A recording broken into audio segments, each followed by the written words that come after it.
英語聞き流し10分間、名作リスニング、英語テキストと MP3 ダウンロード、その他の物語は、ホームページよりご利用いただけます。88thpp.com 88thpp.com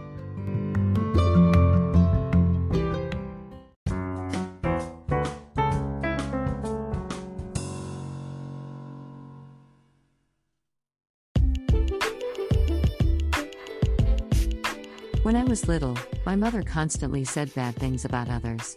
She believed that, even when someone was kind to her, there must have been some plot behind the nice gesture. To sum up what she talked about every day, there are only evil people in this world. In kindergarten, mothers would fix a lunchbox for their kids and the kids would have it with their classmates and their teacher. At one lunchtime, when I was opening a lid of my lunchbox, I inadvertently dropped it to the floor without having a single bite and it overturned there. I lost my lunch. While other kids laughed at me, my teacher, who had been trying so hard to make me play with other kids, cleaned up the mess for me and took me to a small candy store outside the kindergarten. She told me to pick any bread I liked. I picked one timidly, feeling afraid what kind of trap this would be, as I didn't have any money. She suggested one more. I couldn't figure out what was going on and shook my head. She picked one more piece of bread by herself, took out money from her own wallet, and gave all the bread to me. I was stunned. She bought me lunch. It was the first time that someone unrelated to me was so kind to me. Since then, I had started talking to her. Even after I finished kindergarten, I had kept exchanging letters with her and I still sent her a Christmas card every year. She was the first person who destroyed my mother's theory of the evil world and taught me that there were some good people in this world.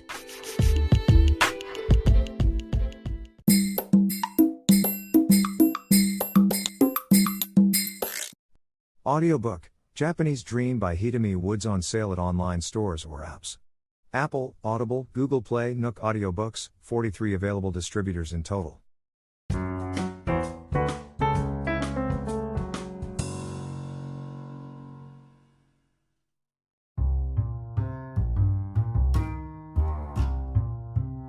A couple of nights ago, I woke up in the middle of the night when I heard a loud thud. I thought something had fallen from the shelves, but the minute I dozed off, a thud woke me up again. This time, it sounded like my inner noise coming from my head. I opened my eyes and saw my room spinning vertically like a funhouse at a fair. At first I thought it was a strong earthquake.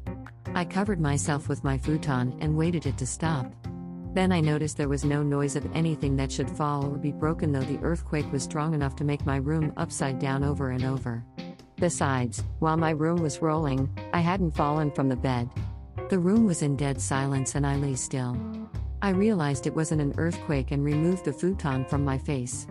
The room was still spinning around me violently and finally I understood I was having massive vertigo. Since I had hardly ever had vertigo in my life, fear engulfed me. I wondered if I was dying now and this was how it felt right before people died. I asked myself if I had bumped my head on something earlier or eaten something bad, but I had no idea.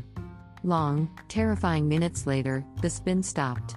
I felt queasy and went to the bathroom to feel better. And then, the bathroom started spinning madly.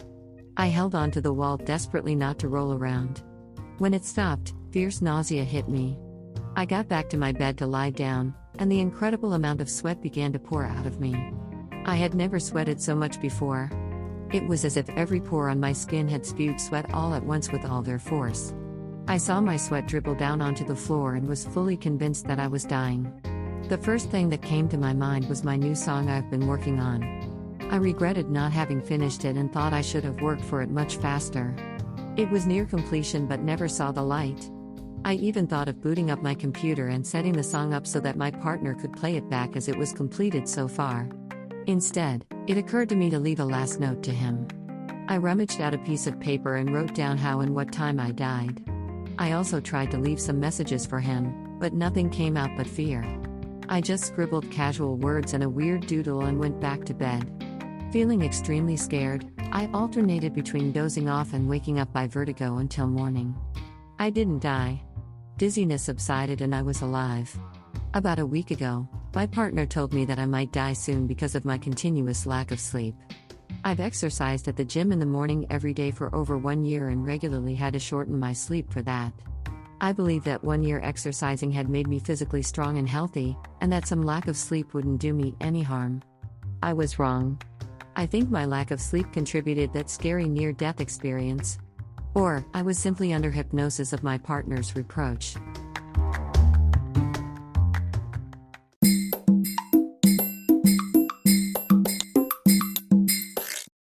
Audiobook, Japanese Dream by Hidemi Woods on sale at online stores or apps.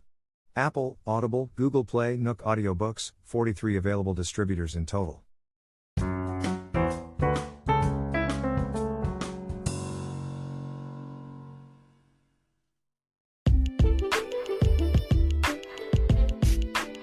As the school play of the drama club approached, I had prepared for my first role vigorously. Once I remembered all the lines, acting itself actually felt much easier than the backstage work I had done for 3 years. The difficult part was timing for some action. In one scene, I threw a bowl at the heroine, but she had to show her back to me when it happened. I sat with my back to her and couldn't see her positions. We made the sound of her knees tapping the stage floor a signal that she had turned her back to me.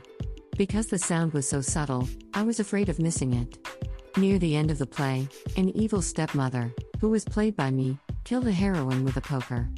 It was a custom of the club that the club members would visit a shrine together to pray for safety before the play if it had a murder scene. We did that after school, with me standing right in front of the altar because I was the murderer. Now, I had everything ready for my first play, and the day had come. Since it was a Japanese period play, I had borrowed kimono from my grandmother as my costume. My role was an old woman and I drew lines on my face and sprinkled talcum powder over my hair. While I was waiting for the play to start in the wings, I got tensed up and my hands began to tremble. There's an old trick in Japanese show business, that tracing a Chinese character that means human on a palm with a finger 3 times and pretending to swallow it removes tension when you're nervous. I threw myself on the trick, but it didn't work at all. Suddenly I lost self-confidence and told one of the juniors that I was so nervous. Although she would also appear in the play as a bit part, she was surprisingly calm. She suggested the trick placidly and said that she couldn't help me because she had never been nervous in her entire life. As I doubted if she was a human being, the play started. Following a heroine's monologue, the curtain was raised and I was standing in the center of the stage. The unexpected happened. Before I uttered a word, the hall got engulfed in an explosion of laughter. The audience burst out laughing at the scene in which a stumpy girl was standing with old makeup. Although the play was a serious drama, my first ever appearance was laughed away.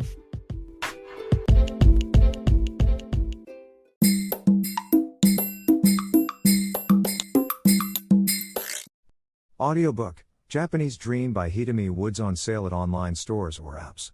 Apple, Audible, Google Play, Nook Audiobooks, 43 available distributors in total.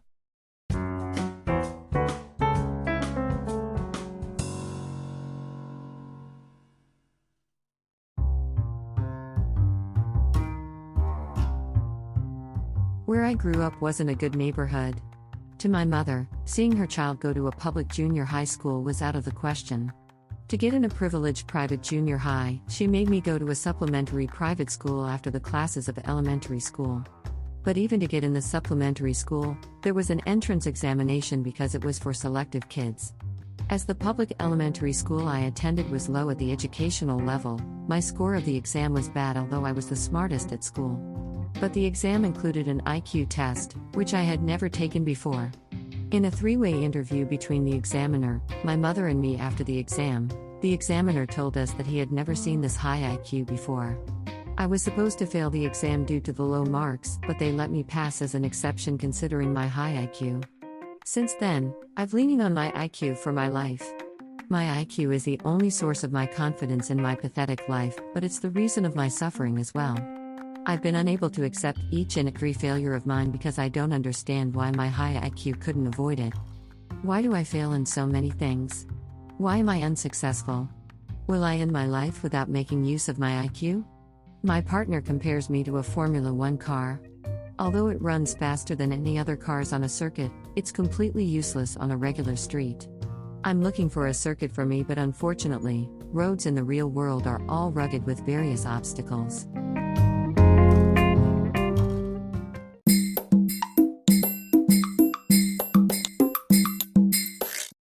Audiobook, Japanese Dream by Hidemi Woods on sale at online stores or apps. Apple, Audible, Google Play, Nook Audiobooks, 43 available distributors in total.